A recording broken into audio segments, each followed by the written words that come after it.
자, 우리가 요즘에 계속 지금 전략적인 부분을 하고 있는데요. 오늘도 전략적인 부분을 같이 나누기 원합니다. 이거 왜 그러냐면 그릇을 만들기 위함입니다. 새 포도주를 새 부대에 담아야 되는데 일반적으로 새 포도주를 향한 갈급함으로 막 열심히 가는데 부대가 여전히 옛 부대인 상태로 있으면 새 포도주를 맛을 봐도 그것을 내 기존에 있던 부대에 담으면 어떻게 돼요? 예, 새 포도주의 이 발효성에 의해서 옛 부대가 터지고 새 포도주도 잊어버리고. 그러니까 지금 우리는 새 포도주를 향한 갈망함도 있어야 되지만 새 부대를 만드는 작업을 또 우리가 해야 되는 거죠. 두 가지 다 숙제라는 거 이해되시죠? 새 포도주는 무엇일까요? 예수 그리스도로 말미암은 것입니다. 그래서 예수님이 첫 번째 기적이 뭐였죠? 물이 변하여 포도주가 되게 하는. 근데 새 부대를 만드는 건 누가 할까요? 하나님이 짠 해갖고 예수님이 이렇게 한 적이 없으세요. 새 부대를 만드는 건 우리의 숙제예요. 어려운 얘기 아닙니다. 우리가 이렇게 몸에 맞는 옷을 입어야죠. 또 각자 개성에 맞는 옷을 입고요. 그 옷을 입는 건 누가 해야 될까요? 성령님이 확 입혀주는 게 아니고요. 내가 입어야 되는 거예요. 내가 골라야 되고 내가 선택해야 되고. 굉장히 비본질적인 것이라고 하지만 그릇이 없으면 담아줄 수가 없는 거예요. 제가 이렇게 자꾸 이야기하는 건 지금 이런 일들을 계속 하다 보니까 이 그릇 만드는 것을 거의 안 해보셨거나 힘들어 하시는구나. 그리고 그릇까지도 당연히 알아서 만들어주면 우리는 그거 그냥 마시면 된다. 아니요. 그릇을 어떻게 마셔요? 내가 잘 받아서 장착을 내가 해야 되는 거예요.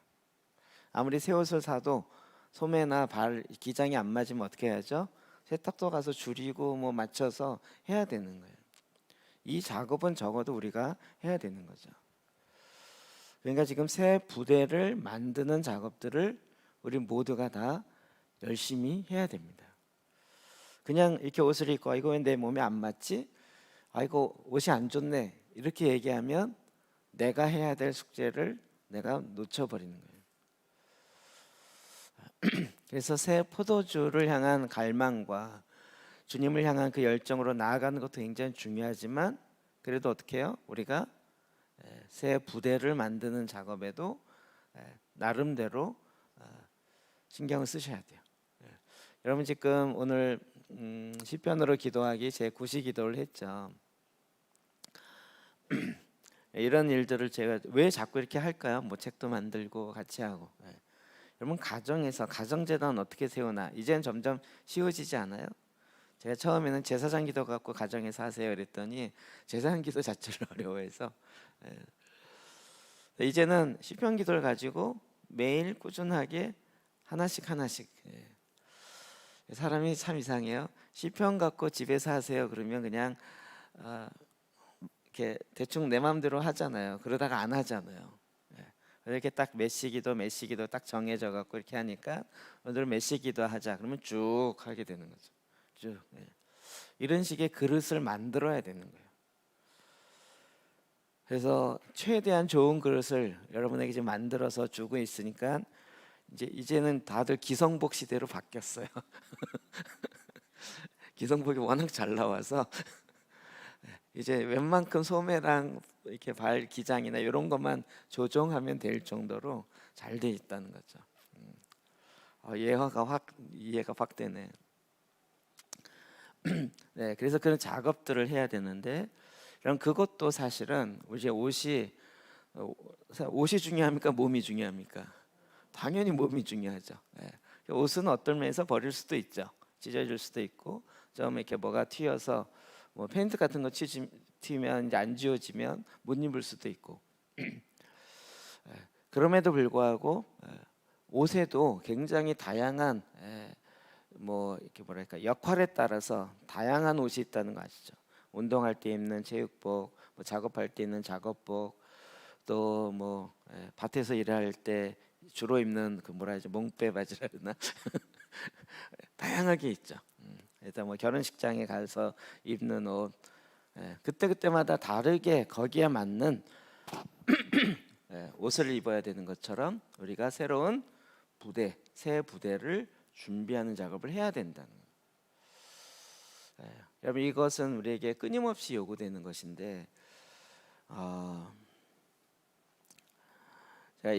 이러한 것을 내가 실제로 살아내려고 하지 않으면 이게 별로 중요하지 않아요.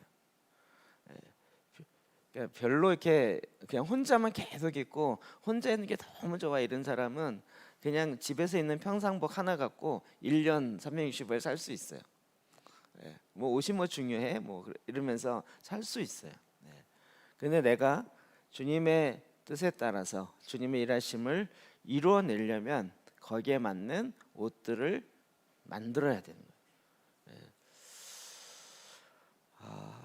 제가 보건대 우리 목사님들이 이제 이걸 안 해본 경우가 너무 많으시고, 또 교회 주로 많이 다니셨던 분은 그 교회에서 그냥 짜여준 거 가지고 다 하는 형태를 갖다 보니까 조금만 변형해도 이렇게 융통성, 이렇게 변형할 수 있는 능력이 굉장히 떨어지더라고요. 저희가 계속 지금 뭐 기도 재단부터 시작해서 굉장히 많은 내용을 이렇게 부어 드리는데, 지금 와서 보니까 부대가 준비되지 않은 상태로 막 부으니까 상당 부분만 찢어진 경우도 있고 아니면 이걸 어디다가 써야 될지 몰라서 그냥 이렇게 놓고 저렇게 놓고 했더니 나중에 이제 내가 서야 할 자리가 없는 그런 상황도 많이 일어나더라고요. 그래서 이게 부대를 만드는 작업을 굉장히 많은 시간 동안 각자가 할 수 있도록 이 작업을 좀 해야 되겠다. 그래서 지금 다시 DNA부터 다시 이야기하는 겁니다. DNA. 우리가 옷을 만든다고 무조건 만든다고 되는 건 아니에요. 거기에 맞게 맞춰야 되는 거죠. 그러면 우리가 옷을 만드는 부분에 있어서도 성경에서 이야기하는 게 있다는 거죠. 옷을 입어야 되는 건 당연한 건데 어떻게 핵심적으로 해야 된다, 이런 것이 있는 거죠. 그래서 우리가 지금 그 DNA의 핵심을 계속 다루고 있는데, 마태복음 22장 36절부터 40절 먼저 봅시다. 시작. 선생님, 율법 중에서 어느 계명이 크니까? 예수께서 이르시되 내 마음을 다하고 목숨을 다하여 뜻을 다하여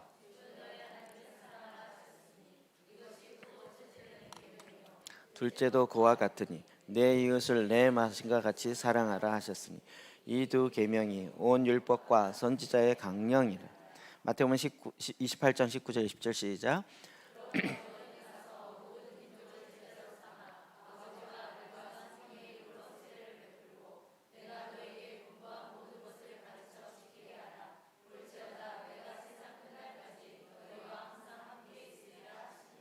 아멘. 아멘. 자, 이것이 우리에게 지금 DNA를 표현하는 아주 핵심적인 구절이죠. 또 성경의 가장 핵심적인 뼈대와 같은 것이다, 이렇게 말씀드렸습니다. 첫째 되는 계명이 뭐라고요? 하나님을 사랑하는 것. 그 하나님을 사랑하는 것, 곧 핵심적인 얘기는 하나님의 말씀을 사랑한다. 생명의 신성한 진리의 말씀이 내 안에 들어오는 것. 이것이 사실은 또 신비입니다. 말씀이 내 안에 들어와서 내 안에 거한다라는 것 자체가 우리 머리로 그냥 이해해야 할 것이 아니라 이것이 내 삶의 실제가 되는 건데, 이거 자체가 신비죠. 그래서 교회가 신비다, 이 얘기를 계속하는 거예요. 교회는 누구예요? 내 안에 말씀이 거하고 성령이 거하는 것 자체가 사실은 신비인 거예요. 주님이 말씀하셨고, 이걸 또 성령께서 우리 안에서 행하시는 역사들인데, 이걸 우리가 인간의 이해로만 모든 걸 다 이해가 될 수 있는 영역을 넘어서는 일들이 많은 거죠. 그래서 우리는 신비라고 이야기하죠. 자, 그래서 첫 번째 계명은 하나님을 사랑하는 것이다.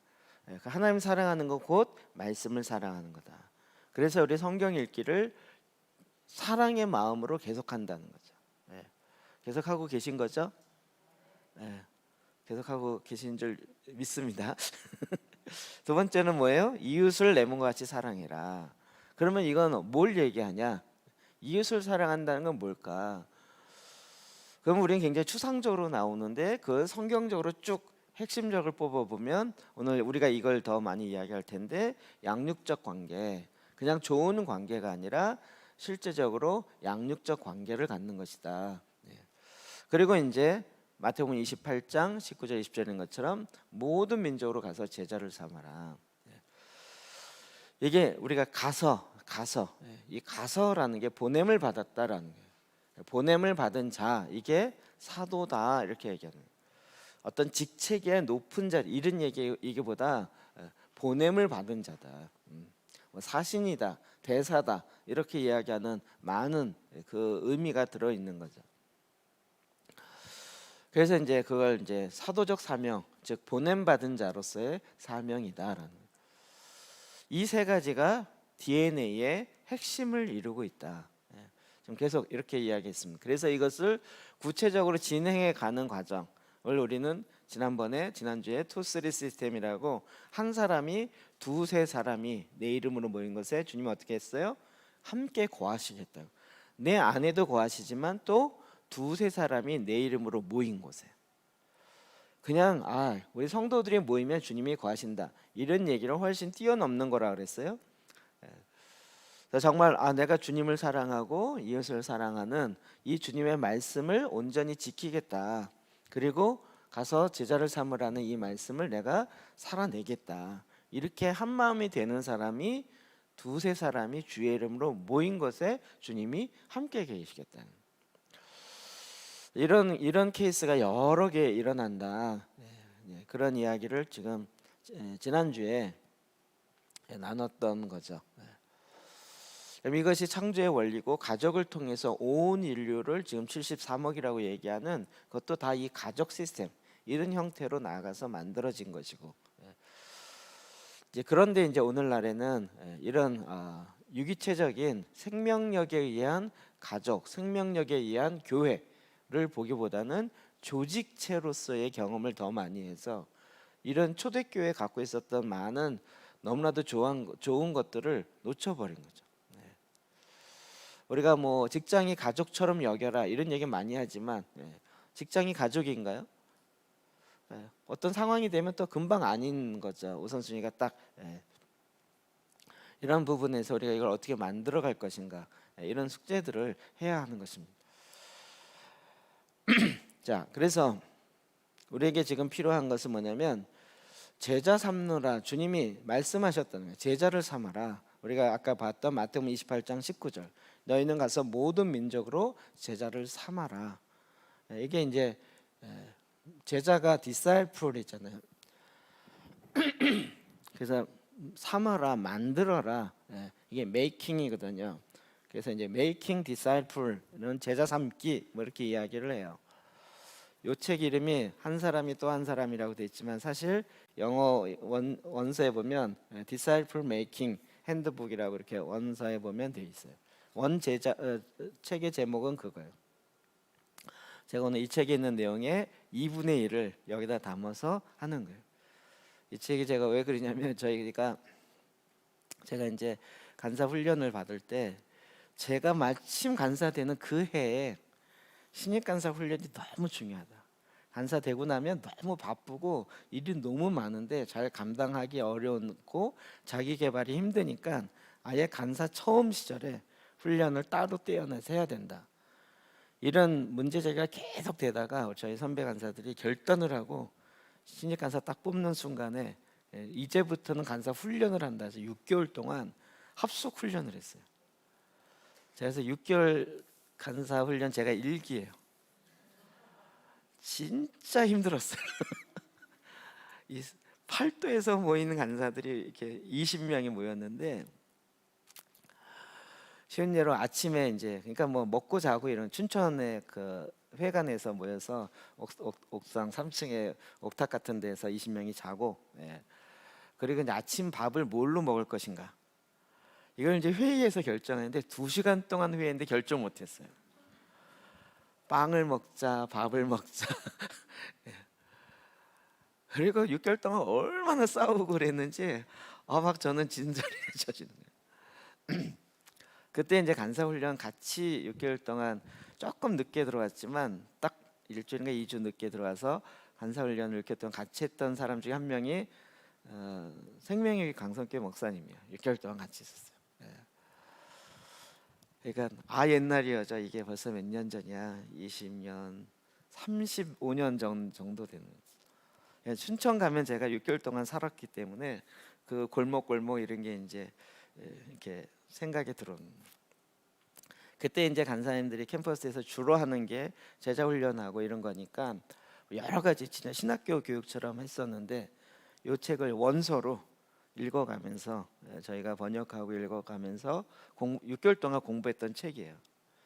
그 번역하고 그런 것이 너무 이게 좋은 자료라 책으로 만들자. 그래서 나중에 출판부에서 그 저희가 번역하고 했던 거를 기초로 해서 책으로 나와서 이렇게 나왔어요. 근데 이제 제자 삼기 핸드북 이렇게 그대로 나오면 별로 안 팔릴 것 같아서 책 제목을 한 사람이 또 다른 사람 이렇게 이제 이름을 바꾼 거죠. 여기서 우리가 이제 제가 이제 어떤 대부분의 설교를 저는 이제 그동안 있었던 것들인데 대부분 그것이요 책 한 권이에요. 그 당시에 했던 책 한 권을 이렇게 제가 소화해서 이야기해서 1시간이나 1시간 반 안에 이렇게 설교를 하는 거거든요. 여러분 그냥 책 한 권을 이렇게 요약해서 듣는다 생각하시면 되는데 그게 요약이 아닌 것 같아요. 그래서 제가 책을 자꾸 소개하는 건 여러분이 더 알아야 될 필요성이 있겠더라고요. 그러면 이제 사서 찾아가지고 보시고 내용들이 나와요. 여기 보면 제자 삼는 관계를 시작하는 법, 제자 삼으려 할 때 생기는 두려움을 극복하는 법, 친구가 되는 법, 사람을 변화시키는 법, 그리스도인의 생활의 본보기가 되는 것, 성경을 활용하는 법. 진짜 여기에 필요한 내용들이 다 들어있어요. 물론 이제 이 방법이 지금은 제가 다 동의하진 않아요. 옷이 좀 더 또 바뀌었어요. 저는 그래도 굉장히 중요한 핵심적인 이런 요소들이 필요하구나라는 걸 알게 되는 거죠. 자, 마태복음 28장 19절에 보면 너희는 가서 모든 민족으로 제자를 삼아라. 이게 뭐죠? 명령형이에요. 그레이트 커미션이라고 하는 대위 명령. 이 명령이 사실은 창세기 1장 19절에 26절 28절에 있는 이 땅에 생육하고 번성하고 충만하라 다스려라라고 하는 내용에 아주 더 핵심적인 더 이렇게 핵심적으로 되어진 명령입니다. 그래서 대위 명령. 그래서 창세기 1장 26절은 문화 명령이라고 얘기하고 이거는 위임 명령. 그레이트 아주 제일 큰 위임한 명령이다. 이 두 명령을 구약과 신약에서 뽑는 거죠. 그러니까 이 명령은 하나님이 우리에게 예수님께서 우리에게 명령하신 거예요. 해도 되고 안 해도 되고 아니라 안 하면 명령을 어긴 것이 돼요. 그러면 적어도 제 생각에는 주님이 다시 오셔서 우리를 심판하실 때 뭘 할까요? 주님이 시키지도 않았는데 그걸 열심히 한 걸 아무리 얘기해도 주님이 나 그거 너한테 시킨 적이 없어. 왜 그랬니? 이렇게 될 거 아니겠어요? 그럼 주님은 뭐에 관심 있겠어요? 내가 하라고 시킨 것을 얼마나 했느냐를 가지고 평가를 하겠죠. 그렇겠죠. 난 취미생활 이런 거였는데 이런 걸 진짜 잘해서 취미생활 이런 부분에 세계 1위였습니다. 그게 그게 뭐라는 거예요? 그건 의미가 없어요. 근데 주님이 명령하신 거예요. 너희는 가서 모든 민족으로 제자를 삼아라 이렇게 됩니다. 그러면 이제 이것이 나에게 그대로 질문이 와야 되는 거죠. 어떻게 해요?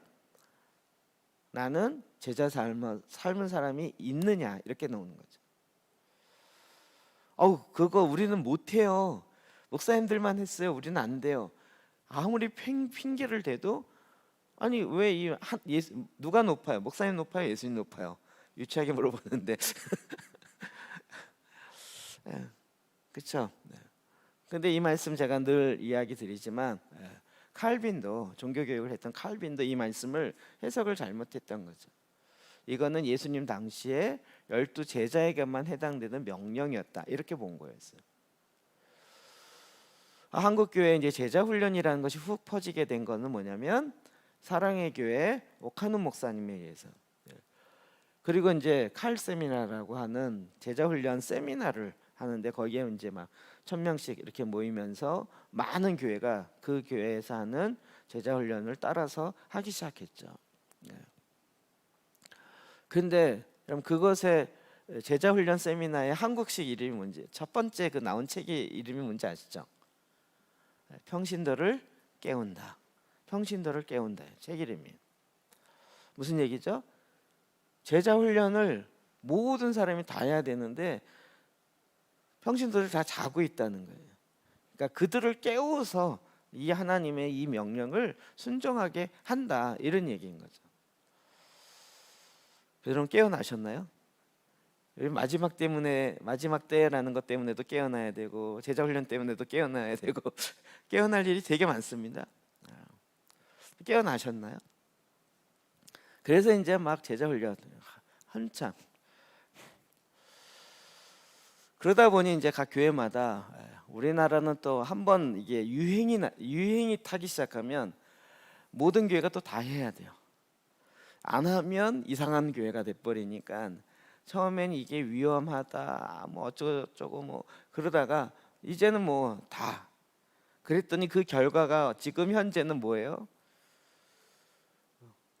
좀 이게 부드럽게 얘기하는데 이게 늘 비판적으로 얘기하고 하는 걸 들어와서 지금 결과는 뭐냐면 내가 제자 훈련 몇 기다, 이런 결과를 나온 거예요. 정확하게 보세요. 제자를 삼으라 그랬지 제자 훈련을 받아라 이렇게 된 게 아니에요. 물론 제자 훈련을 받아야 제자를 삼겠죠. 그런데 받기만 했지 삼는 일은 안 했어요.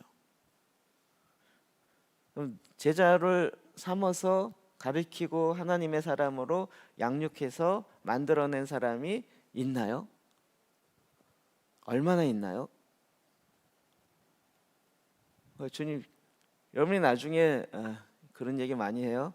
주님 심판대 앞에 봤을 때 성도들이 다 목사님 찾으면서 째려 본다고. 이거 왜 안 가르쳐줘갖고 이미 늦은 거야. 왜 안 가르쳐줬냐고. 목사님은 저 뒤에 가서 이게 나도 몰랐어 이러면서 숨을 수 있겠죠. 근데 그때는 늦은 거죠. 제가 그래서 저도 책임 회피하려고, 책임 회피가 아니라 책임을 감당하려고 말씀드리는 거예요. 제자를 삼으라고 예수님이 명령하셨다. 이거 뭐 끝이 없어요. 그래서 이제 오카누 목사님이 그 제자 훈련의 첫 여는 강의를 하는데 그 제목이 뭐냐면 광인론이에요. 광인, 미친 사람이에요. 제자 훈련에 미친 사람. 미치지 않고는 안 된다. 그 광인론에 대부분의 목사님들이 충격을 받고 그렇구나. 완전히 그 하나에 올인해서 미쳐가지고 제자 훈련이라는 것 중심을 만들어서 한 거죠. 그래서 한국 교회에 이제 제자 훈련이라는 것이 쫙 퍼져가게 된 굉장히 중요한 한 획을 만들었고, 그래서 이제 그 이후로 한국 교회 성도들에게 말씀을 공부하고 또 이런 제자 훈련적 접근이 들어가기 시작했어요. 뭐 한국 교회 제자 훈련의 역사와 흐름에 대해서 제가 계속 얘기할 수 있는데 오늘 그거 얘기하다 보면 본론을 못 하니까. 자, 그러니까 이게 지금 누구로부터 온 생각이에요? 예수님이 직접 하신 말씀이고 하나님께서 예수님을 통하여서 하라고 말씀하신 거예요. 다시 말씀드리지만 해도 되고 안 해도 되고 하는 것이 아니라는 거죠. 그런데 이제 그렇게 한국 교회의 제자 훈련식으로 접근하다 보니까 몇 기 나온 게 커리큘럼으로 접근이 된 거죠. 거기서 정한 1권, 2권, 3권 혹은 제자 훈련에 해당되어진 그런 정해진 커리큘럼처럼 이런 내용을 다 공부하면 제자 훈련을 다 했다, 다 배웠다, 이렇게 되는 형태가 가게 된 거예요. 그래서 여긴 지금 그래서 성경적인 제자 훈련을 삼는다는 게 뭐냐, 이걸 봐야 된다는 거예요. 자, 아브라함, 이삭, 야곱. 그냥 족장들의 흐름이지만 여러분, 그 아브라함이 했던 그 삶의 모습이 이삭이 그대로 배우죠. 그래서 이삭이 가는 곳마다 뭘 했어요? 제단을 세우는 거죠. 그러니까 이게 그냥 보고 배우는 형태가 되는 거예요. 야곱도 결국은 베델 제단 세우는 것과 관련되어진 삶이 진행된 거죠. 그다음 모세와 여호수아, 눈의 아들 여호수아는 회막을 떠나지 아니했어요. 왜 그랬을까요? 모세가 하는 걸 계속 40년 동안 비서 역할을 했잖아요. 그러니까 문제가 있을 때마다 모세는 회막에 들어가서 하나님의 사인을 받아서 백성들에 나가서 이렇게 해라 이렇게 해라라고 얘기했어요. 그러니까 백성들은 막 불뱀에 물리면 죽겠어요. 그러면 모세가 기도하면서 노뱀을 만들어서 높이 달아라 그러면 바라보면 살 것이다라고 외쳐라 그러면 가서 그대로 하고, 이걸 최측근 비서실장 최측근이 가만히 보니까 모세의 능력은 어디서 나와요? 회막 안에 들어가서 주님께 받아서 나온다는 것을 옆에서 배운 거죠. 이런 것들이 다 제자 훈련에 굉장히 중요한 모델이 돼요.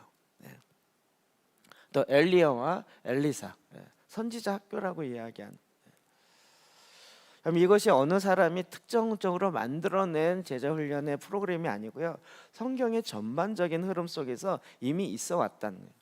그리고 예수님도 이 땅에 오셔서 구원을 완성하는 것이 가장 첫 번째고 핵심적이었지만, 그것과 함께 이끌어갔던 건 3년 동안 공생애 동안 제자들을 훈련하고 제자를 삼아서 그들을 통해서 땅끝까지 이뤄내 증인이 되라라고 위임하시는 거예요. 예수님이야말로 이 제자 훈련의 가장 탁월한, 그래서 이것도 책 제목인데 Master Trainer Jesus Christ, 가장 위대한 제자 훈련을 훈련시키고 삼는 그분 예수 그리스도, 이렇게 되는 거예요.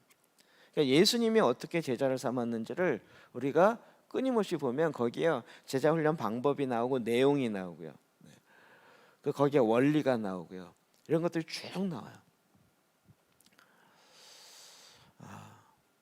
그러면 그 훈련을 받았던 제자들은 어떻게 했을까요? 예수님의 부활 승천하시고 난 다음에 성령이 임하고 나서 또 제자를 삼는 거죠. 그래서 그렇게 퍼져 나간 거예요. 갑자기 생각이 안 나는데, 마가, 베드로의 통역관이 마가였죠. 마가는 제자인가요, 아닌가요? 예수님의 제자에 들어가나요? 안 들어가죠. 근데 마가 복음이 기록돼 있어요. 그 마가라는 인물이 굉장히 중요하거든요. 그런데 왜 초대교회는 이 마가 복음과 마가의 말에 그렇게 집중했을까요? 베드로 가장 측근해서, 그러니까 베드로도 성경을 기록하긴 했어요. 베드로 전서 후서. 그런데 그가 기록한 성경도 있지만, 말씀도 있지만 그러나 그의 최측근 마가에 의해서 기록되어진 그 마가 복음이 굉장히 중요하죠. 그러니까 우리는 마가가 기록했는가 이렇게 보지만, 초대교회 사람들은 마가 복음을 보면서 누구를 봐요? 베드로를 보는 거죠. 이게 소름 끼치네. 그 관계를 알면 그렇게 되는 거잖아요. 관계를 알면. 비서실장이 굉장히 중요한 자리예요. 이런 것들 주로 많이 갖고 온 것이 한국 교회는 이제 선교 단체들이 주로 이렇게 많이 이런 구조와 그릇을 갖고 왔었죠. 선교 단체마다 이런 것이 없는 데가 없는. 그러니까 이제 선교 단체 출신들은 이런 훈련들을 많이 받아왔어요. 뭐 다양한 형태이긴 하지만. 근데 지금 와서 보니까 하나님께서 이것을 우리에게 허락하신 이유가 있었다는 거예요. 그렇죠? 마지막 때에도 그렇고, 또 하나님의 이와 같은 운동성, 이 사회를 어떻게 하나님 나라가 임하게 할 것인가 라는 관점을 본다면 이게 너무나도 필요한 거예요. 여태까지 이런 관점이 없이 그냥 교회를 많이 세우고 예수 믿는 사람이 많아지면 하나님 나라가 자동적으로 확장되고 자동적으로 많아질 것이다 생각한 거죠. 그런데 지금 교회 다니는 사람이 100%가 된다, 한국 교회 100%가 된다 할지라도 과연 사회가 바뀌겠느냐 이렇게 질문하는 거예요. 여기에 이제 우리의 고민이 빠지게 되는 거예요. 아, 그렇구나. 제자를 삼는다라는 게 지금 뭘 의미하는가?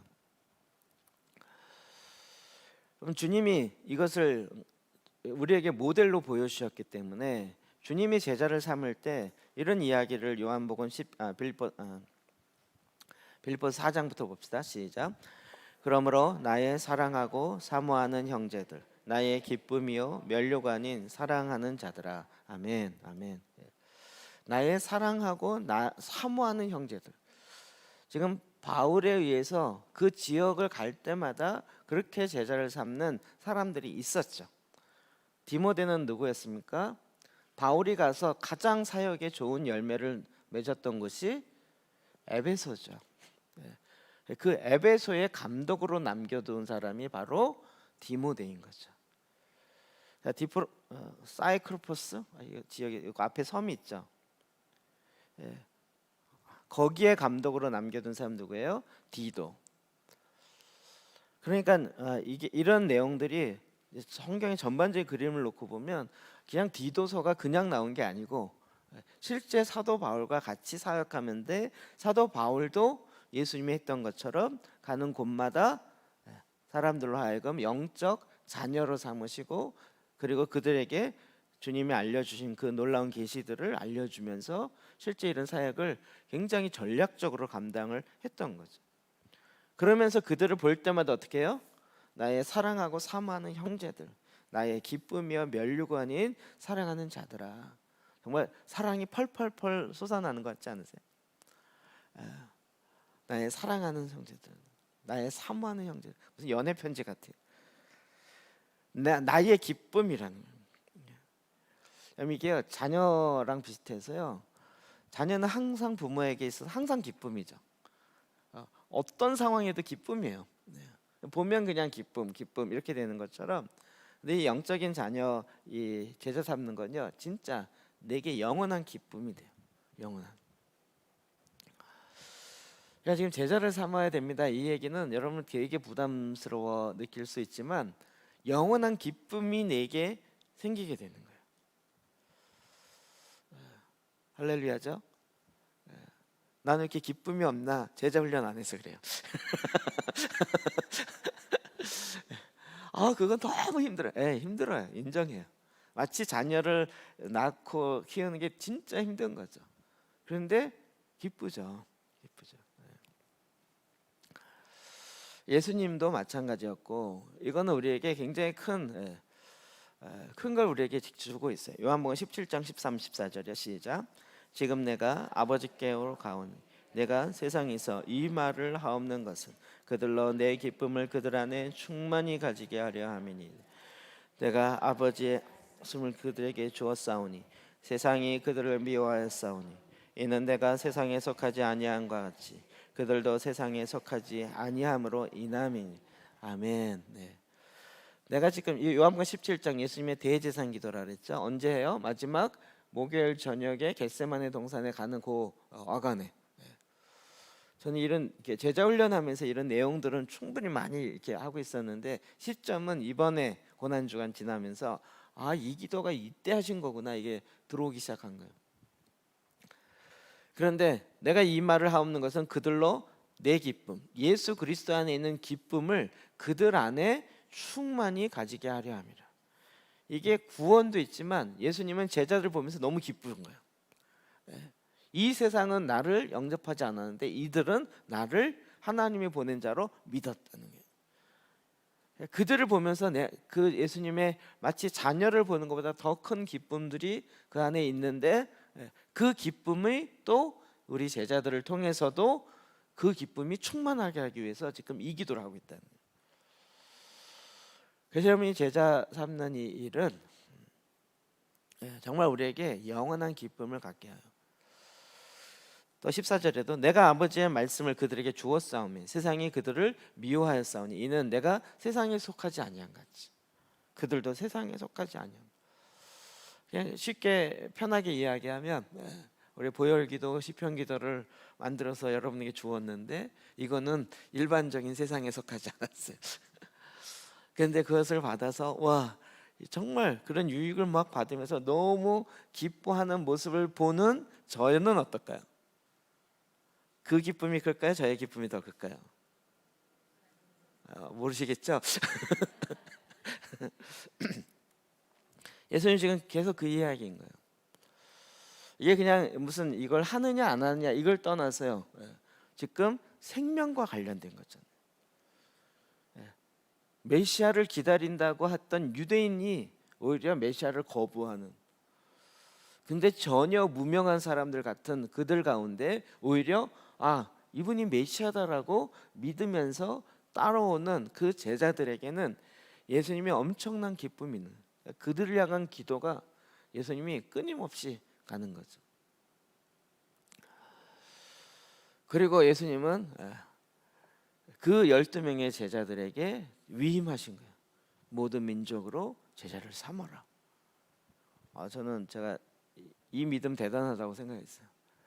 어리버리한 12명의 제자들에게 열방을 다 맡기면서 자기가, 그러니까 그 12명이 예수님의 십자가와 구원의 역사를 안전하면 어떻게 될까요? 안전하면 예수님이 이 구원의 완성을 이룬 게 퍼져가질 않아요. 그러면 여러분 어떤 사람에게 위임하고 싶으세요? 진짜 믿음직하고 진짜. 근데 제자들 딱 보면 근데 거기다 다 위임을 하시고 주님은 또 이렇게 승천하시는 거예요. 이 믿음 대단한 거라니까요. 이 믿음 대단. 그냥 물론 이제 성령이 임하시고, 근데 주님은 그렇게 통해서 복음이 지금 열방까지 실제로 흘러가게 하신 거죠.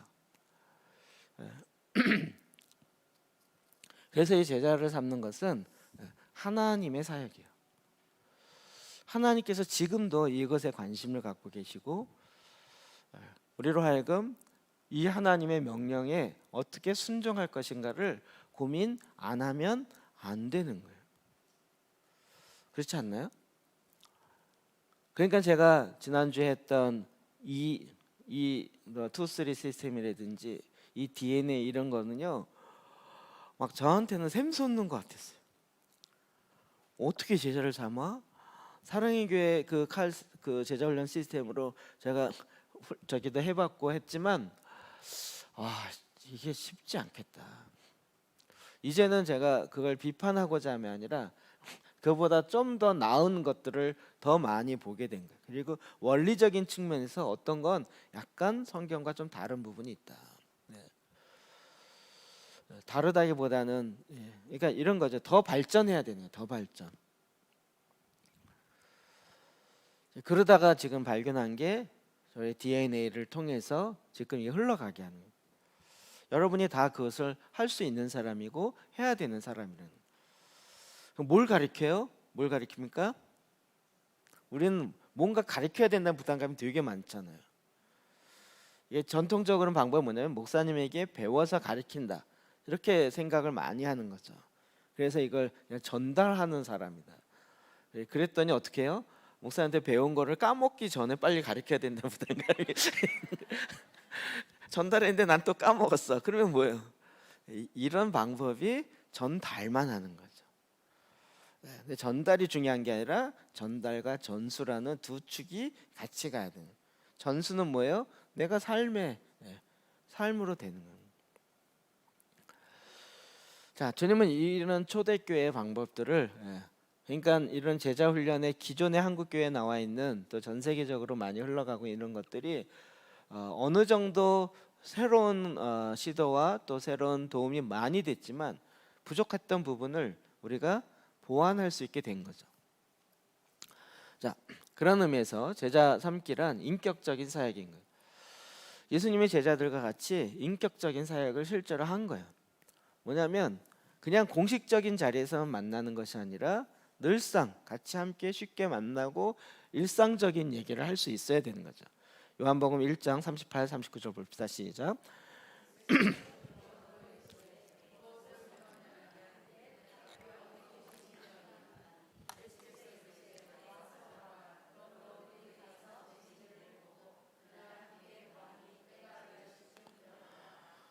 때가 10시쯤 되었더라. 몇 시란 얘기인가요?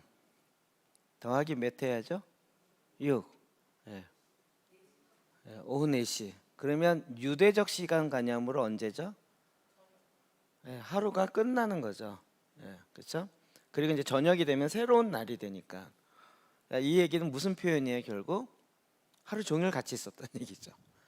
그날 날이 끝날 때까지 같이 있었다는 얘기죠.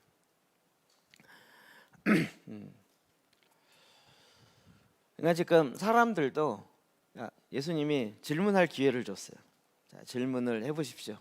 저도 가끔 이제 any question 어떤 질문도 좋으니까 질문 저한테 할 수 있는 기회를 드릴게요. 하세요. 그러면 제 나름대로 이런 질문이 하지 않을까. 그래서 막 이렇게 제자 훈련의 한국적 평가라든지 뭐 이런 거 뚝 질문이 어떤 거예요? 어디 사시나요? 어디 계시나요? 그곳에 우리 좀 가보면 안 될까요? 이러는 거예요. 그런데 예수님이 거기에 대해서 뭐라 그랬어요? 무슨 그런 질문에 이렇게 아니라 그래 와봐. 내가 사는 곳에 와봐. 이렇게 된 거예요. 그랬더니 그 사람들이 같이 정말 예수님 사는 곳에 이거 비고 자시는구나. 이러면서 일상생활을 함께 그날 함께 거하니 그날 함께 거했어요. 같이 쭉 이렇게 있었던 거예요. 그래서 예수님이 이런 습관이 있고 이런 게 그냥 삶으로 인격적인 만남을 통해서 알았다는 거예요. 그러니까 우리가 지금 이런 만남의 과정들, 그러니까 우리가 이제 제자 훈련할 때 교회에서 하다 보면 내용만 전달하다 보면 이런 만남을 안 가져도 되죠. 전달만 하면 되니까. 그리고 내 삶의 일정 부분은 그냥 안 보여주는 뭐라 하죠? 커튼이 아니고 신비주의 전략 뭐 이런 거 있잖아요. 연예인들이 자기의 일상생활을 별로 안 보여줘. 그리고 이제 자기는 안 그런 척하고 이렇게 있다가 딱 이제 매스컴에 나오고 무대 위에 딱 섰을 때 멋있는 모습 딱 보여주지만 실제 일상적인 삶에는 어리버리하고 뭐 이런 경우 많잖아요. 예수님은 그렇게 한 게 아니라 실제 인격적인 만남과 실제 이야기를 평상시 계속 같이 하루 종일 같이 있었던 이런 삶을 살았다는 거예요. 그러나 제한적이었어요. 무슨 얘기냐면 예수님이 혼자 5천 명을 다 이렇게 살진 않았어요. 예수님의 제자들과 이게 이제 초기잖아요. 제자들 12명을 삼은 결정한 그 시점이 언제일까요? 예수님의 공생의 3년 반이라고 3년 3개월 이렇게 얘기하는데 실제적으로는 3년 첫 시작할 때일까요? 2년째일까요? 1년째 1년 남았을 때일까요? 마지막 때일까요? 3년 다 지난 다음일까요? 끝은 아니라는 거 아시겠죠? 우리는 그냥 예수님이 제자 삼았다 이렇게 생각하잖아요. 초기부터 삼았으니까. 그런데 1년이 지난 다음에 삼으세요. 주님을 따르는 자들 가운데서 삼으세요. 밤이 맞도록 철야기도 하시고 12명의 제자를 이름을 호출하시잖아요. 이게 그래서 이거 연구한 사람이 있어요. 예수님이 1년 차 때 무슨 설교했고 2년 차 때 무슨 설교했고 3년 차 때 무슨 설교를 했는지 그래서 3년 동안의 제자 훈련을 어떻게 예수님 무슨 내용을 했는지 이런 거 갖고 연구하신 분이 되게 많아요. 굉장히 중요하겠죠 이런 것들이. 별로 관심이 없어서 보이는데 이렇게 인격적으로 같이 교제하며 함께하는 그런 삶을 살았던 거죠. 그럼 사도 바울도 그런 부분을 이야기를 하는데 고린도전서 4장 14, 15절입니다. 시작. 그리스도 안에서 일만 스승이 있으되 아버지는 많지 아니하니 그리스도 예수 안에서 내가 복음으로써 너희를 낳았습니다. 그러므로 내가 너희에게 권하노니 너희는 나를 본받는 자가 되라. 아멘. 일만 스승이 있으되 아버지는 많지 아니하니. 그러니까 지금 이 제자 삼는 것은 그냥 스승으로 가리키는 쪽으로만 끝나는 것이 아니라 아비가 돼야 되는 거예요. 아비가. 그럼 제가 이런 원리에 굉장히 좀 충실한 편인 거죠. 이게 이제 이해 안 되시는 분이 많아요. 저희 교회는 저는 아주 이렇게 죄송합니다. 저는 이렇게 리더들은 일주일에 한 번씩 항상 만나요.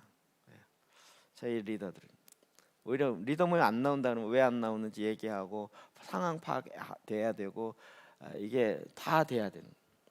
그런데 이제 리더가 아니신 분은 저를 1년에 한 번 이렇게 마주 앉아서 얘기를 나눌까 말까 하는 상황이 되죠. 이해되시죠?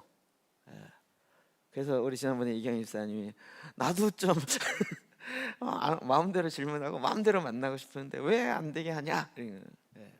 그래도 언니한테 거치고 와. 언니 거치고 와. 언니 리더 언니 거치고 와. 이제 예수님에게 있어서도 12명의 제자들과 그리고 그 외에 70명의 전도대라고 얘기하는 함께하는 사람들이 있었고, 나중에 보면 120명, 120 문도라고 얘기하는 것과 예수님 부활 승천하실 때 오는 500명의 사람. 근데 이게 뭐냐면 한 사람이 친밀함의 그 양육적 관계를 맺을 수 있는 최대의 인원이 몇 명일까? 별 얘기를 다 하는데요. 최대가 몇 명일까요? 12명이요. 예수님이니까 했어요. 근데 12명 진짜 많아요. 우리 강세희 목사님 자녀가 6명인데 다 이제 6명의 아버지거든요. 6명과 다 같이 놀아주시나요? 주로 안 노시는 것 같아요. 애들이 물론 다 이렇게 하죠. 그렇죠. 그러니까 예수님이니까 12명을 했지. 저도 이거 관심이 있어서 나도 12명의 제자를 내 평생 삼어보리라 뭐 했는데 한 명도 너무 힘든데 한 사람이 실제 그러니까 이렇게 그냥 이렇게 지식만 전달하고 뭐 이렇게 이야기하는 건 그건 쉬워요. 그러니까 교실처럼 정말 이렇게 많이 하고 할 수 있는데 이런 인격적인 만남에서 이런 얘기가 되려면요 이게 인원이 제한될 수밖에 없어요. 그래야 깊이 있게 만나고 그래야 이런 긴 여정 속에서 이런 것들을 볼 수가 있는. 그러니까 지금 우리에게 요구되는 건 영적 아비인 거예요. 그러면 영적 아비는 어떻게 되냐? 이 고민을 많이 하는 거죠. 그래서 저도 이제 이런 고민에서 나는 영적 아비가 나에게는 누구지? 나는 없어. 고아인가 봐. 이런 생각을 하게 되죠. 나의 영적 아비, 나의 영적 어미는 누군가? 그러면 누굽니다 이렇게 얘기할 수 있으면 진짜 좋죠. 근데 그런 게 딱 없다고 느껴지면 굉장히 난 역시 혼자야 막 이런 생각이 들잖아요. 여러분이 자꾸 이제 저희 교회 같은 경우는 다 이제 저를 이제 그렇게 삼으려고 하는데 이게 아이러니컬한 거죠. 저는 없단 말이에요. 저는 제자 훈련 그렇게 관심 있고 그렇게 했었는데 없었어요. 그러니까 막 찾아다니고 막 그거 하는 단체에 가도 거기서 하는 커리큘럼 들어가고 뭐 6주 과정 뭐 이렇게 했는데 그런 과정을 하는 것뿐이지 실제로 저를 딱 이렇게 잡고 해준 사람이 없었던 거예요. 너무 제가 그게 힘들었던 거죠. 저는 막 어린이 디모데 제자 훈련도 해보고 고등학교 2학년 때 했거든요. 그 뭐 어린이 선교협회인가 뭐 파이디온에서 하는 그런데 가서 막 이런 거 배우고 하고 또 막 제가 청년부 회장할 때 뭐 제가 또 만들어서 아이들 우리 청년들이랑 같이 또 제자 해야 된다 막 했었는데 하다 보면 걸려 어느 시점에 이건 어떻게 해야 되지 그러면 물어볼 사람이 아무도 없고 멍한 거야. 그래서 맨날 실수죠. 근데 어느 책에 그게 나왔어요. 제자를 삼을 수 있는 사람은 제자가 되었던 사람이다 이렇게 나온 거예요. 그 말이 비수가 꽂히더라고요. 역시 난 안 돼. 나는 받아본 적이 없잖아. 받아본 적이 없는데 어떻게 삼으란 얘기야? 뭐 이런 생각이 들어요. 근데 이제 그리고 나서 제가 이제 캠퍼스 이렇게 들어가면서 저희 이제 간사님이 이제 김사용 간사님이라고 그분이 이제 저희를 이렇게 양육하기 시작했어요. 근데 잠깐이었어요, 사실은. 저에게 첫 번째 모델은 그분이신데 잠깐이었어요. 그 다음부터는 또 그게 안 돼가지고 그러면 저는 주로 이제 개척하고 없었던 부분을 주로 하는 이 상황이 될 수밖에 없어가지고 그가 할 때마다 어려운 거예요. 제가 이제 신학교니까 신학교를 개척했고 그리고 이제 각 신학교마다 개척하겠다 그래갖고 이제 11개 대학을 제가 개척했다 그랬잖아요. 아니 선교 단체 중에서 신학생을 대상으로 사역하는 사람이 없어요. 한국에 없어요. 그러니까 이걸 누구한테 물어보냐고요. 물어볼 데가 없어요. 그러면 또 거기서 그냥 맨땅에 헤딩하면서 이렇게 살아왔던 거고요. 그냥 주로 이제 이렇게 그러니까 제가 늘 나는 왜 이렇게 길이 없는 길을 늘 가야 하고 늘 나는 이렇게 혼자 길을 만들면서 가야 되냐 뭐 이런 게 저한테는 굉장히 큰 스트레스 같은 거였죠. 그리고 나는 이제 우리 집안은 예수 믿는 집안 제가 일대니까 없어서 이게 내가 고생을 할 수밖에 없나 보다 뭐 이런 이게 진짜 부러운 게 막 예수 믿는 집안에 부모가 막 이래 갖고 부모가 막 밀어주면서 하는 그런 친구들 보면 진짜 부러운 거죠. 저 진짜 기타 배우고 막 하고 피아노 배우고 싶었는데 돈이 없고 누가 부모가 뭐 교회를 못 가게 하니 근데 지금은 아니잖아요. 부모들이 뭐 배우겠다면 막 악기 다 사주고 막 하잖아요. 안 그런가요? 근데 이제 나중에 제가 뭐 또 개척에 순 이런 것만 하다 보니까 제 성격 자체가 막 모험심 강하고 이런 건 아니었는데도 불구하고 그런 상황으로 거의 15년, 20년을 하다 보니까 나중에 알게 된 거예요. 나중에. 이게요. 이게 그냥 온실 안에서 예쁘게 잘 자란 나무 그런 화초도 되게 예쁘고 멋있지만 들에 들국화라고 얘기하는 들의 비바람과 폭풍우에서 자라난 그런 조그만 꽃도요 괜찮은 거예요. 그리고 온실에 있는 예쁘게 피는 화초는요 딱 온실을 나오는 순간 잘 못 살아 얘네들이. 온실이라는 테두리 안에서는 진짜 애들이 막 이렇게 멋있게 막 꽃도 피고 난리를 치는데 거기만 딱 나오면 제대로 못 살아. 근데 이렇게 잡초처럼 자란 사람들이 어디를 갖다 놔도 살아남는 훈련이 되는 거예요. 제가 이제 그런 약간 컴플렉스 같은 게 있었거든요. 제가 했던 학교는 이제 지부라 그러는데 뭐 선배가 없어요. 저가 선배고 제가 최초니까 후배들만 있고. 그러니까 선배들이 알려주고 막 이런 캠퍼스 막 100명 되고 500명 되고 이런 데에서 훈련 받은 애들은요 쭉쭉쭉 자라요.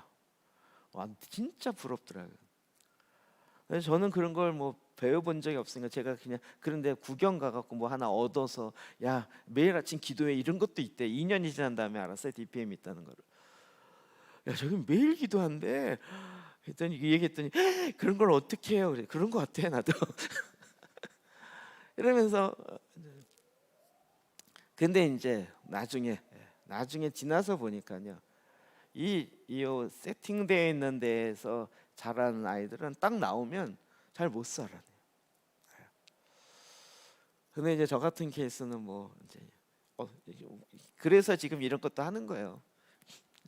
안 해본 것도 막 해보면서 이런 걸 시키시려고 하나님이 40년 전부터 계속 훈련을 하셨어요.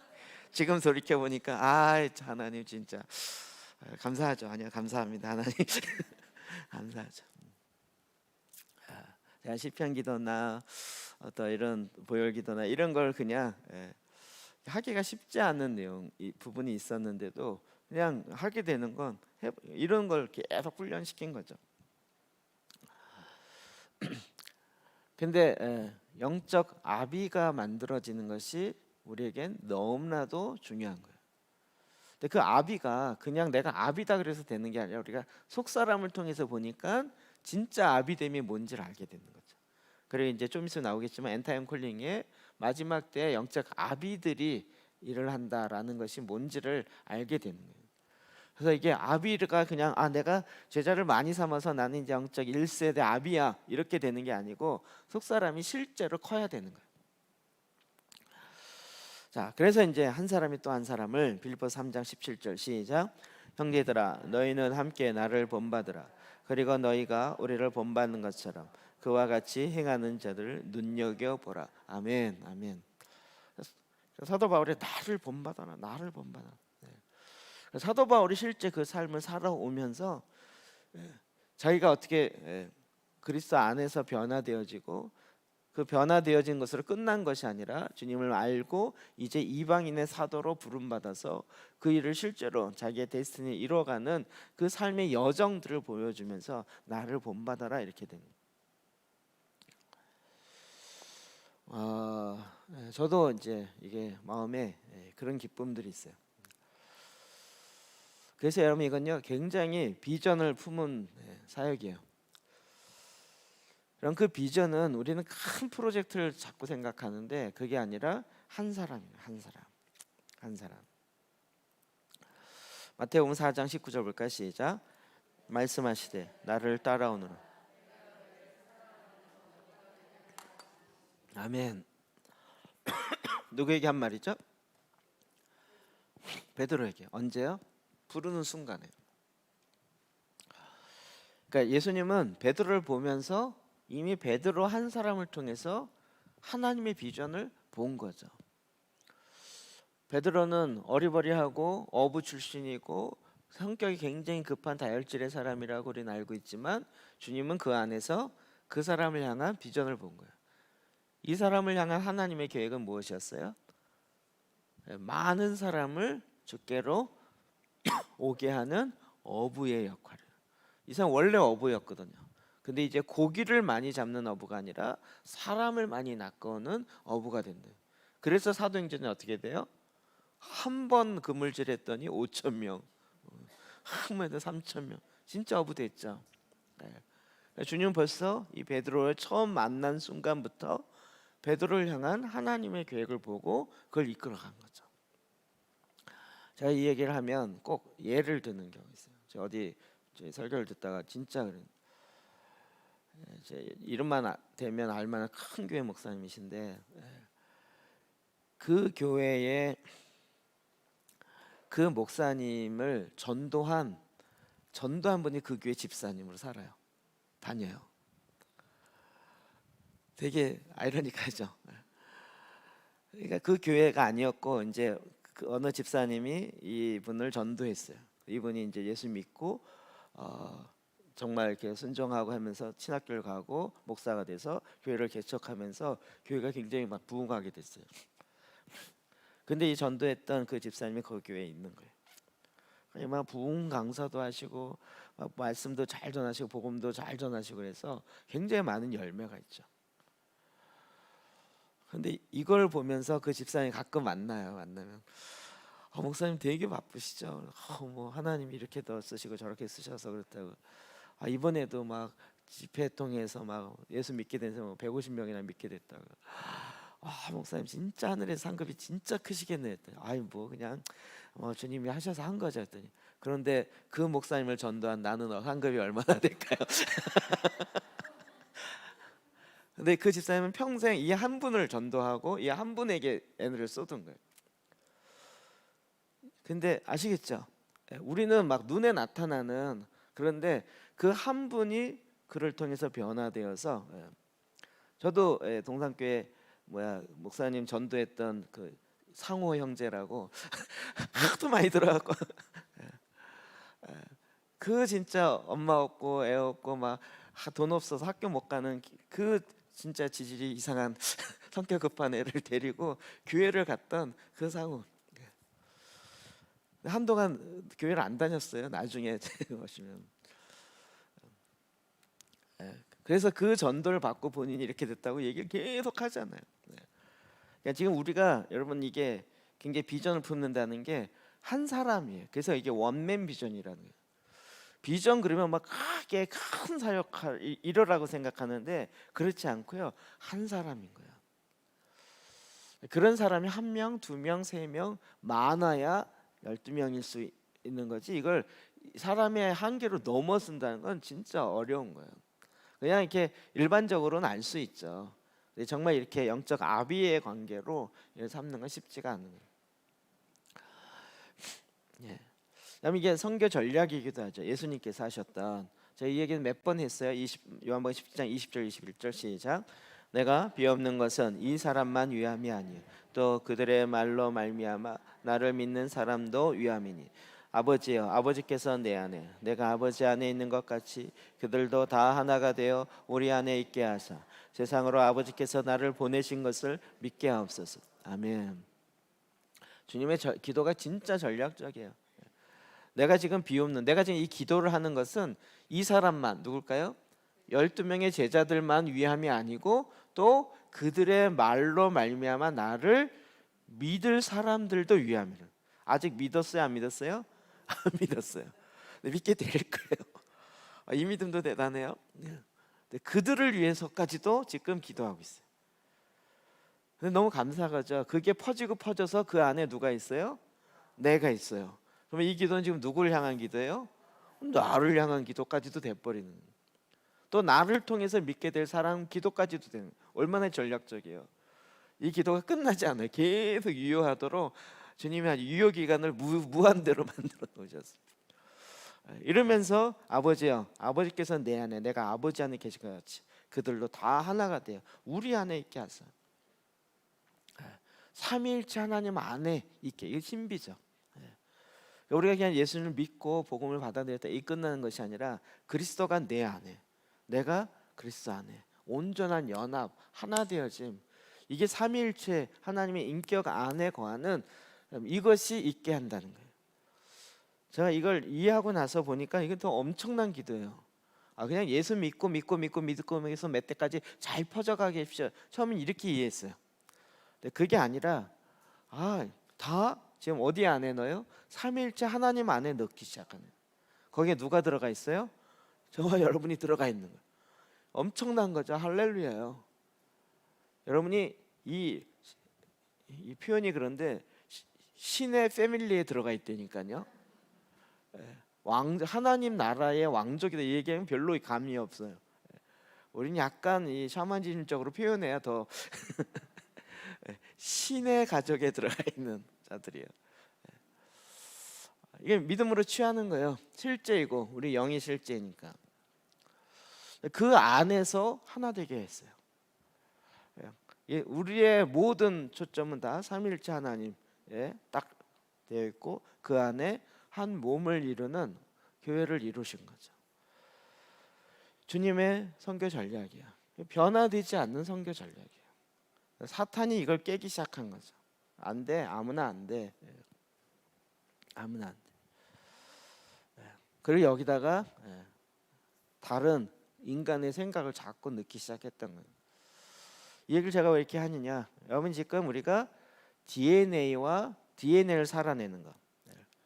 이 DNA라는 것 자체가 어디서부터 나왔을까요? 내가 그리스도인으로 좀 제대로 살고 싶다 이거에서 나온 거잖아요.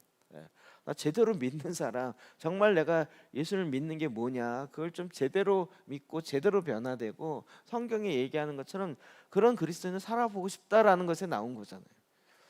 그게 뭐냐 그랬더니 DNA로 정리가 되었고 DNA를 사는 양육적 관계도 뭐가 가야 돼요? DNA인데 양육적 관계를 해서 그냥 좋게 친한 친구처럼만 되는 게 아니라 거기 또 뭐가 들어가야 돼요?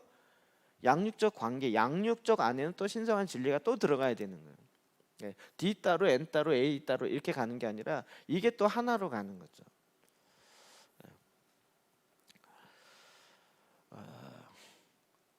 저희가 이번 하고 다음 주에 이번 주 말고요. 다음 주에 직장 재단을 설립 파송 예배를 하려고 그래요. 안 해본 건데요. 그냥 파송 예배니까 자꾸 이렇게 착각을 하더라고요.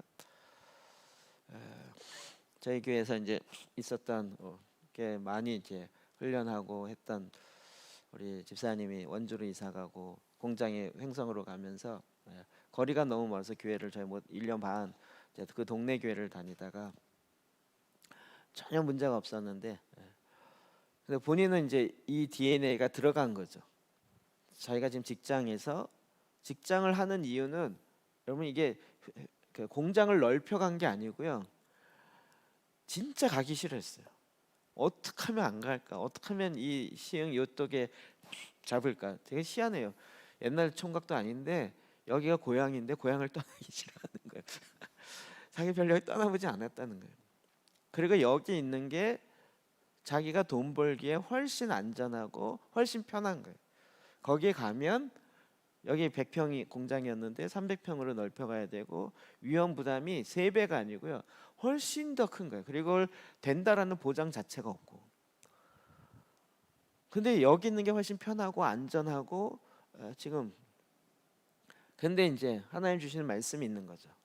DNA가 있고 이거를 하려면 여기서는 못 한다는 거예요.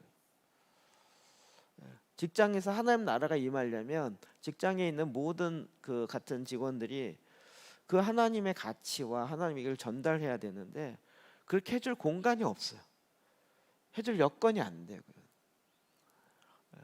그냥 직장이 그냥 돈 벌기 위한 직장이 아니라 이곳에서 하나님의 나라가 임하고 하나님 나라가 확장되는 것을 모든 직원들이 같이 한 마음이 되어서 물론 주님을 전하고 예수를 믿게 하는 것도 있지만 그래서 그거에 대한 이 부담 때문에 진짜 끌려가듯이 어쩔 수 없이 이제 행성에 가서 공장을 차린 거예요. 그리고 이제 그냥 자녀 애가 여기 1시간 반, 2시간씩 걸려서 오기 너무 힘들어서 어쩔 수 없이 동네 교회를 갔는데 1년 반 다녀보니까 문제 전혀 없는데 이 DNA가 이제 안 풀어지는 거죠. 너무 답답한. 그래서 이제 지난번 만나서 얘기하다가 다시 오고 싶어요라고 얘기를 하고 싶은 분위기인데 제가 오지 말라. 거기에 직장 재단을 세우는 직장 재단의 센터, 헤드쿼터 같은 역할을 해야 된다. 처음부터 얘기하지 않았냐 했더니 맞다고. 그 얘기가 그 당시에는 무슨 말인지 몰랐는데 이제는 알겠다고. 그래서 하겠다고. 그래서 지금 그 공장에 한 거예요. 여러분 공장 안에 직장 안에 예배처소 하나 만들어서 예배를 드리는 무슨 그런 모임을 하겠다는 게 아니에요. 그게 아니라 실제 하나님의 나라가 그 안에 어떻게 펼쳐가는지를 본인이 아니라 거기에 함께하는 직장의 직원들 통해서 하나님의 나라가 이루어지는 실제를 이루겠다는 거예요. 제가 그냥 파송 예배다 그랬더니 뭐 직장에 예배 드리는 거 하나 생겼나 보다 이렇게 자꾸 생각하는데 그게 아니고요. 우리의 개념으로 얘기하는 개인재단, 가정재단, 교회재단, 직장재단 이렇게 나가는 거잖아요. 직장재단을 이렇게 세운다라는 모델이 별로 없었어요. 근데 이제는 우리가 그것을 공식적으로 얘기할 수 있고 딱 아예 총대 메고 깃발을 든 케이스가 되는 거죠. 나름대로 직장에서 이렇게 하시는 분이 있긴 하지만 아직 개인적으로 하고 있지. 그러니까 직장에서 어떻게 해요? 직장에서도 개인재단, 가정재단 이렇게 해가야 되는 거예요. 그렇죠? 근데 직장재단까지 가기까지는 거기서 또 시간이 많이 걸리는 거잖아요. 근데 이제 그런 이야기를 나누면서 본인의 부르신 그건데 그걸 못하고 1년 반, 2년 있다 보니까 진짜 너무 마음이 힘들고 이 힘들어도 해야 되겠다. 전에는 자꾸 제가 그랬거든. 거기 개척하라고 개척하는 마음으로 가라 했더니 아이 목사님 왜 그러세요? 뭐 이러면서 근데 이제는 하겠다고. 그래서 우리 다다음 주일날 와서 우리가 직장재단 처음으로 세워지는 파송을 할 거예요. 여러분 다 직장 다니시는 분이 직장 가서 개인재단 할 수 있어요. 그래서부터 시작하는 거잖아요. 직장 가서 무조건 해서 직장재단이 아니고 거기서도 개인재단하고 그 다음에 거기는 가정과 그리고 이제 직장재단 가기까지의 여정이 있죠. 본인 그 삶을 이제 살아내고 그 다음에 이제 직장 직원들까지 갈 수 있게 되고 이제 그거를 본격적으로 나서서 하기로 한 거죠. 그러니까 또 하나의 직장에서 예배드리는 예배 초소가 만들어지는 것을 하는 파송 예배가 아니고 직장 재단의 헤드쿼터를 만들어가는 차원에서인 거예요. 그러니까 우리는 한 단계 더 이렇게 실제적으로 열매처럼 드러나는 케이스가 된 거죠. 이해되시죠? 제가 그 사람을 이렇게 특별히 편애하거나 좋아하고 이게 아니라 살아서 실제로 그 다음 일을 하니까 열매를 보는 거잖아요. 열매를. 우리도 이제 개인 재단하고 가정 재단하고 이제 막 세워가고 있는 거죠. 근데 이런 게 다 선교 전략이었어요. 이걸 위해서 제가 큰 교회 큰 직장 찾아가고 직장 예배 드리고 있는데 찾아가서 거기 전략을 이렇게 바꿔서 해봅시다라고 할 수 있고, 전에는 그렇게도 해봤어요. CBMC나 그렇게 막 연결되는데 가서 또 아는 장로님이나 또 사장님, 크리스찬 사장 가서 거기서 예배를 그렇게 하지 말고 이 직장재단 개념으로 바꿔서 거기 있는 직원 한 사람 한 사람이 하나님의 임재를 끌어낼 수 있게 하는 제사장적 사역을 감당하면서도 직장이 할 수 있다, 이렇게 해야 된다, 이런 식의 얘기를 굉장히 많이 했었어요. 이런 식의 하나님의 선교 전략들이 나오는 거예요. 사도 바울도 그랬어요. 디모데후서 2장 1절 2절 시작. 내 아들아, 그러므로 너는 그리스도 예수 안에 있는 은혜 가운데서 강하고 또 내가 많은 증인 앞에서 내게 들은 바를 충성된 사람에게 부탁하라. 그들이 또 다른 사람들을 가르칠 수 있으리라. 아멘. 제가 이거 얘기할 때마다 영적 4대 이야기하죠. 사도 바울, 그리고 디모데, 그리고 충성된 사람, 그리고 또 다른 사람을 가르칠 수 있을 거예요. 또 다른 사람 누구예요? 아직 안 나타났어요. 그렇죠? 그래서 영적 4대가 이루어지는 거예요.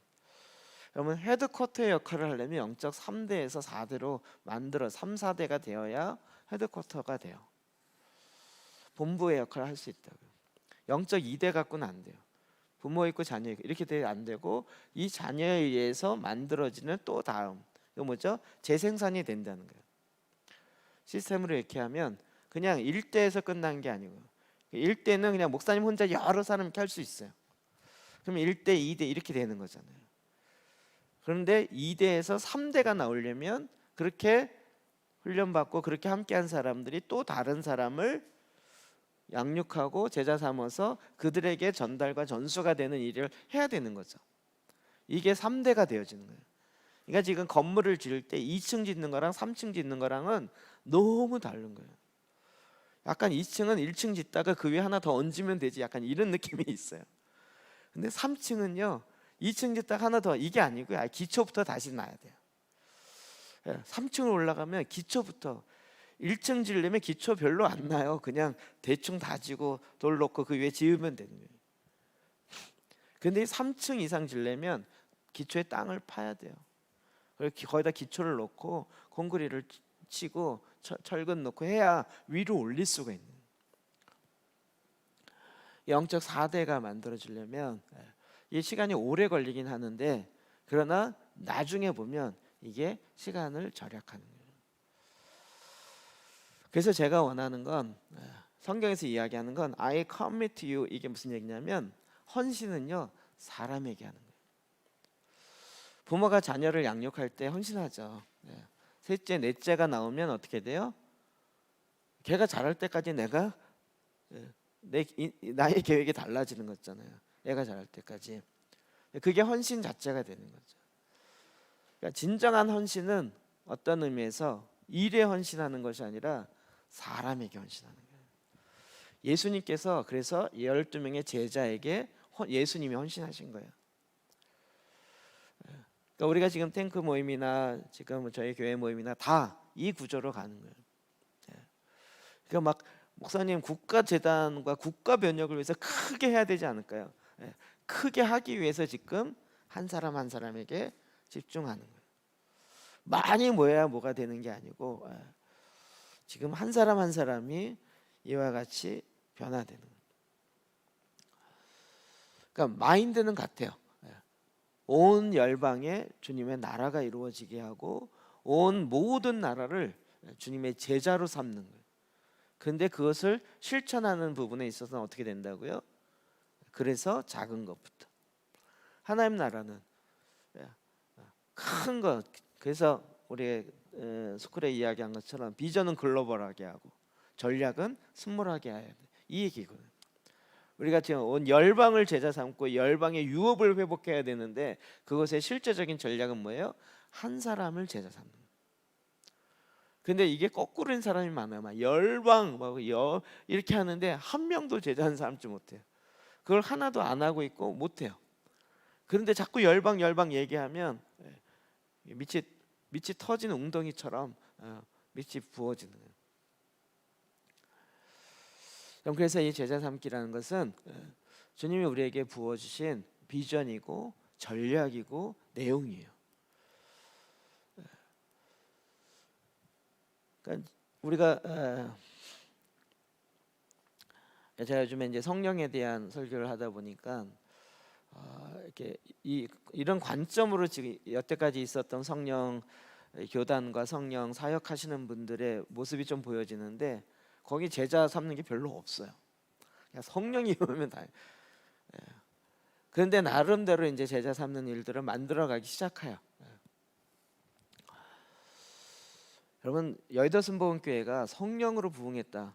물론 성령의 역사심이 있지만 여의도 순복음교회는 셀 시스템이 초기부터 있었어요. 소위 말하는 빨간 가방. 무슨 얘기 아세요? 구역장들이 다 구역장에서 여러분 셀 시스템 자체가 여의도 순복음교회 연구하면서 나온 거예요. 그릇을 만들 줄 알았고 그렇게 된 게 뭐냐면 그 당시에 조영기 목사님이 미국의 플러신학교의 맥가브란 교회 성장학 이론, 그동안에는 그냥 성령이 임하고 부흥이 일어나면 교회 부흥한다 이렇게 했는데 아니다. 교회라는 게 성장한다. 이 교회 성장학 이론을 받아들이면서 그걸 적용한 게 여의도 순복음교회예요. 그냥 성령만으로 뭐 귀신 쫓고 방언하고 병 고치는 것만으로 된 게 그건 그냥 나타나는 유행 같은 거지 표면이지 실제 안으로. 온누리교회 굉장히 프로그램 중심 교회로 많이 바뀌었다 그러지만 그렇지 않아요. 그 안에 들어가 보시면 1:1 제자 양육이 쫙 깔려 있어요. 제가 지난번 물어보니까 8,000명 정도가 1:1 제자 양육할 수 있는 리더가 딱 돼 있어요. 그거 훈련 받겠다고 지금 1년 반을 줄 서 있는데도 자기 순서가 안 온다.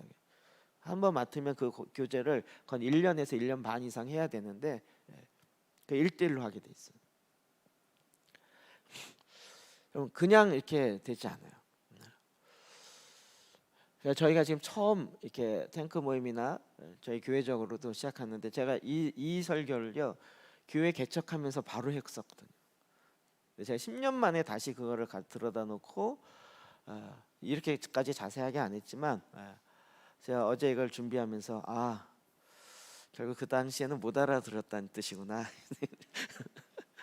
도대체 성경을 읽는 게 뭔지 양육을 한다는 게 뭔지를 그림이 없이 그런 얘기를 막 해놓으니까 도대체 뭔 얘기야. 줄라 설교 시간에 은혜된 얘기를 안 하고 왜 이런 얘기를 해. 이렇게 됐던 것 같아요. 근데 이제는 그걸 조금씩 아는 거죠. 성경 읽는 게 뭔지 좀 알고 1:1 양육에서 그 사람을 양육한다는 게 뭔지 알고 그리고 그렇게 내가 보냄받은 자로서의 삶의 현장에서 이 삶을 살아내는 거죠. 근데 너무 정확하지 않나요? 성경적이고요. 제가 오늘 새벽에 제가 어제 만들면서 새벽 기도 제단이요. 하나님의 영접하는 자, 곧 그 이름 믿는 자에게 하나님의 자녀가 되는 권세를 주셨다는 거예요. 근데 그 권세는 어디에 쓰는 권세일까요? 하나님의 나라와 관련돼 있죠. 하나님의 나라와 상관없이 권세 얘기를 해버리니까 이 권세, 예수님 권세, 내 권세 짱짱짱 했잖아요. 병 고치는 권세, 물권, 영권, 인권 이래가면서 근데 뭐가 안 바뀌어요? 마음이 안 바뀐 상태에서 권세가 주어지니까 하나님 주시는 자녀의 권세를 갖고 하나님의 아버지가 하는 일을 우리가 이 땅에 이루어가야 되는데 그거를 모르고 그거 상관없이 권세 사용한 거죠. 이건 나중에 하나님 뜻과 상관없이 권세가 많이 이상하게 흘러간 경우도 있었던 거예요. 그런데 하나님의 나라, 성령이 임하시면 우리를 어디로 인도해요? 진리로 인도해요. 예수 그리스도에게 인도하고 결국 성령이 하나님의 나라로 우리로 하여금 갈 수 있도록 우리에게 권세를 풀어놓으신 거예요. 그 권세는 뭐였어요? 인간을 창조하시고 땅을 생육하고 번성하고 다스려라는 그 권세인 거죠. 그러니까 우리는 지금 예수 그리스도 안에서 이 권세가 회복된 거예요. 이제는 어디예요? 꼭 전제가 예수 그리스도 안에서 권세가 풀어져요. 그래서 우리를 그렇게 주님이 우리에게 헌신하신 거예요. 우리가 주님께 헌신한 게 아니라 그렇잖아요. 그래서 우리로 하여금 이제는 이런 진짜 제자 삼는 제자 훈련 커리큘럼을 얘기하는 게 아니고 원리를 이야기하는. 그렇게 해서 이제 세상을 향해서 나아갈 때 분명히 여러분 주변에 아까 얘기한 것처럼 나는 영적 아비가 없이 혼자 잘하는 것 같은데 나도 훈련을 못 받은 것 같은데 어디서 또 제자를 삼아서 날 고생시키려고 그러시냐고 이럴 수 있을지 모르지만 여러분 내가 제일 잘 배울 수 있는 건 가르쳐보는 거예요. 다른 사람을 가르쳐보는 거예요. 해보는 거예요. 많이 할 필요 없이 한 명. 요 얘기하면 요즘에 걸리는 게 있는데 여기 꼭 신천지 전략이랑 똑같다 그래가지고 제가 그냥 한 사람 진짜 성경 가지고 말씀 읽기와 보혈기도와 이것도 똑같다면 오직 성경만 갖고 얘기하자 이것도 똑같다면 신천지가 네, 우리가 또 교리를 가르치고자 함이 아니라 성경을 신성한 진리의 말씀을 읽게 하는 거예요. 우리는 뭘 도와줘요? 읽을 수 있도록 도와주는 거예요. 도와주다 보면 내가 안 읽는데 어떻게 도와주겠냐고요. 그 책임을 가지면 나도 여러분 성경 읽기가 힘드신 분은 제자 빨리 삼으세요. 그럼 내가 할 수밖에 없게 돼요. 애가 불쌍하긴 하지만 삼으세요. 그래서 이거는 그래서 어떤 특정 교회나 목사님에게만 주어지는 비전이 아니고요. 예수님께서 제자들을 통하여 새 부대를 만들라고 우리에게 명령하신 구약에는 이 개념이 없었어요. 제자를 삼아라 이게 없어요. 그렇죠?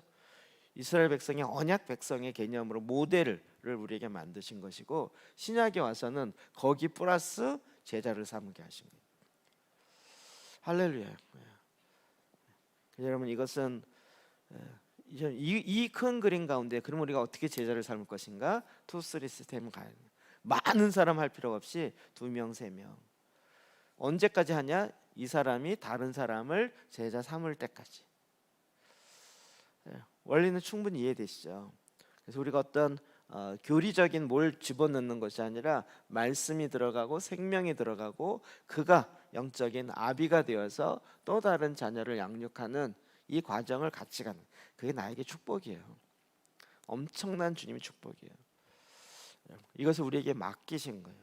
그리고 이걸 또 할 수 있도록 성령을 부어주시고 알 수 있도록 지혜의 영, 계시의 영, 총명의 영을 부어주시고 해갈 수 있도록 모략과 재능의 영을 부어주시고 이걸 통해서 오직 하나님을 알고 하나님을 예배하도록 하나님의 영을 우리에게 부어주셔서 하나님의 나라를 이루게 하신 거죠. 할렐루야죠. 여러분 이제 하나씩 이 길을 걸어가시기를 주의 이름으로 축복합니다. 기도하십시다.